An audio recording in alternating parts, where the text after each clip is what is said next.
are the astonishing scenes coming today from the city of Brussels, the heart of the European Union.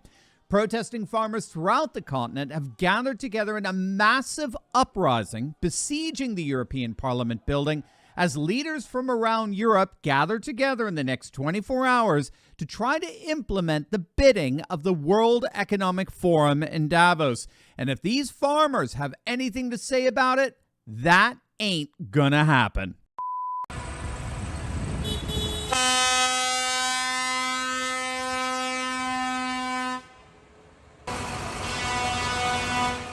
It's happening, gang. A mass uprising of European farmers is descending on the city of Brussels, the very center of the European Union. Tractors and trucks by the tens of thousands have surrounded the European Parliament building in defiance of the European Union's radical green initiatives that are literally starving farmers of their livelihood. Farmers across the continent are livid at the EU singling out of farmers, imposing upon them a punitive tax burden and green rules and regulations that are making it virtually impossible to farm. And so this combination of confiscatory costs and unreasonably burdensome green rules has unleashed a populist revolt across the continent like never before. And nation after nation after nation, and that revolt is now, as we speak, descending on Brussels. Hundreds of tractors have blocked off streets, all as European leaders plan to gather in the city for a summit on Thursday. And as you can see, as these leaders will see, the farmers are making it literally impossible for their leaders to ignore them and their concerns. Here's an insider report from Sky News. As you can see, around me are protesting farmers. There are around 1,000 tractors encircling and filling Brussels today, not a city that is used to such heavy agricultural machinery. And this is part of, I think you have to say, a European day of protest, the culmination of weeks of action by farmers using their tractors to block motorways, to try and put pressure on governments across this continent. Now, people you can see here wearing the yellow, these are from an Italian farmers union, and they, like so many others, are protesting about squeezed costs, about EU restrictions, and indeed about the red tape, the bureaucracy that they say is hindering them. Now, let me just show you a little bit of this scene. As you can see over here, fires burning, acrid smell. Those are tyres that have been thrown in there, billowing black smoke. That is the European Parliament over there, which is being surrounded by these protesters. But also down there is the European Council and European leaders, all of them, Olaf Scholz, Emmanuel Macron, and so on, all coming to Brussels today. So this is a show of strength by farmers. Pretty good-natured, I have to say, so far, although there's been a lot of eggs and fireworks thrown at the police who are protecting the European Parliament. What these people want are concessions from governments across Europe. They say they're being squeezed. Certainly they've had some reprise, some movement, but they say it's not enough. Hey, gang, you've seen how much UFC fighters love President Trump and how much he loves them. They're both fighting for faith, family, and freedom. But did you know that our camaraderie goes way beyond just fighting against wokeness? We can actually get the very same pain relief that the fighters in the UFC get, precisely because a fellow Patriot and good friend of this channel is the one who provides relief to that pain, and he's here to do the same for you. We all know that as we age, aches and pains are normal, but you know, they don't have to be. And that's where the groundbreaking medical scientist Clint Winters comes in. Clint's a world-renowned health expert who's unveiled a natural pain reliever that's taking the world by storm. It's called ConoCB2. It's the 100% drug-free way to get full-body pain relief without dangerous meds, and it's the official pain reliever for the fighters in the UFC. So whatever you do, make sure to click on that link below and check out Clint's amazingly informative report on how ConoCB2 is changing lives by providing safe and powerful relief at a fraction of the cost of pain pills. Click on that link below right now. Now, the good news in all of this is that the protests do seem to be having an effect. The farmers have already officially won their first concession. The EU has announced that they will indeed delay the implementation and enforcements of the new rules that would have forced farmers to set aside land and decrease their cattle stock. Now, obviously, the farmers aren't just looking for a delay. They want these draconian measures that are ultimately being dictated by Klaus Schwab and the demons in Davos. They want those draconian measures annihilated. They want them erased, destroyed.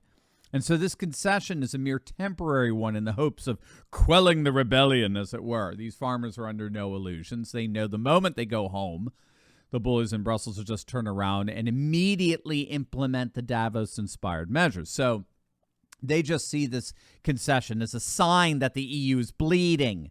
They're recognizing that these uprisings all across the continent have teeth, and they could spell disaster for the upcoming European parliamentary elections. If you don't know, 2024 is the year of the elections across Europe for the EU Parliament. And already the legacy media is freaking out at all the polls that are showing not only are populist anti-EU forces surging, but they may actually end up winning the single biggest block of all the coalitions in the European Parliament. It's that serious. I mean, if you're a pro-Davos, pro-Brussels globalist, right? This situation is that dire. And all we have to do is look to the Netherlands for a micro pattern here that may forecast for us what to expect leading into these elections. Last year, tens of thousands of Dutch farmers rose up against lawmakers in The Hague, the Dutch parliament, who voted to follow orders directly from the WEF and slash their nation's emissions by forcing farmers to use less fertilizer, cut their livestock herd numbers, which involves, of course, killing their livestock, or even stop work altogether. So the farmers rose up, and the Dutch police responded by going full Trudeau on them. In the name of democracy, Dutch police brutally cracked down on the protesters. But despite all these Gestapo-like tactics, the Dutch farmers refused to back down. They fought back, they mobilized, they politically organized, and they put together one of the newest political parties in Europe. It's a farmers' party known as the BBB. And guess what happened? In an absolutely stunning upset, the BBB won the Netherlands Senate elections in a blowout. They beat out every single other political party in a total repudiation of the Dutch government's draconian green policies being forced on the Netherlands agricultural industry, which is one of the largest in the world. And then, because the election was such a political earthquake, the Dutch government basically collapsed. The very coalition that sought to implement those Davos-inspired policies imploded, and they had to hold snap elections. And then the real political earthquake, something no globalists ever imagined their worst nightmares. The ultra-far right Geert Wilders and his Dutch Freedom Party won the snap elections again in a blowout. And so if the Netherlands are any indicator here, what we're seeing play out in Brussels may indeed be a forecast of an absolute populist blowout in the upcoming parliamentary elections just months from now. If that's the case, then these farmers surrounding the European Parliament are but an ominous harbinger for both the bullies in Brussels and the demons in Davos of what's to come. But first, gang, as many of you know, we have unfortunately been completely and totally demonetized, which is putting our daily communication with one another at risk like never before. Now, we are actively working on getting this resolved, but as things stand, this channel has, without any warning, been totally and completely demonetized. And as Elon Musk said so powerfully last week, the whole point of these demonetization efforts is to deliberately try to make us patriots feel like we're all alone. They want to sever our relationship with each other and force on us a kind of digital solitary confinement so as to demoralize us and discourage us like never before. But to their horror, it's not working. Over this past week, you have carried this channel like never before. We've had more people than ever make the courageous decision to bypass big tech and join our Insiders Club. We have direct access to one another that can never be interrupted by big tech overlords. Over the last 7 days, we've seen literally thousands of you come to our rescue. And you've done it in two ways. You've signed up for our free newsletter and you've officially joined our Insiders Club. Those 2 acts alone are enough for us to collectively stand together and never, ever have our relationship severed. So I'm inviting the rest of you to do the same today, just by clicking on that link below and signing up for our newsletter and joining our Insiders Club. You are guaranteeing that there is nothing that big tech can do to get between us and make us feel like we're in a digital solitary confinement.